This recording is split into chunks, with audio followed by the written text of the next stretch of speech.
વિજયકુમાર મકાડિયા જૂનાગઢથી એમના સવાલ સાથે જોડાઈ ગયા છે. જી સર, સવાલ પૂછો આપનો. ને ટાટા સ્ટીલ છે મારી પાસે 140 રૂપિયાના 163 એના માટે શું પોલિસી? કેટલા વખત માટે? લાંબા સમય માટે લીધા છે, ટૂંકા સમય માટે લીધા છે? નહીં, long term. Long term. Tata steel 140 રૂપિયાની ખરીદી ગૌરાંગ.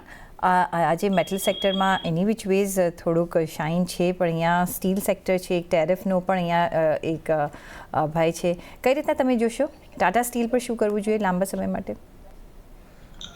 તો લાંબા ગાળાનું રોકાણ છે તો પહેલા તો જાળવી રાખો, પણ આપણે જે કાર્યક્રમની શરૂઆતમાં વાત કરતા હતા ટેરિફ્સને લઈને, તો આ ધાતુ ક્ષેત્ર બી ટેરિફની ચપેટમાં આવ્યું છે.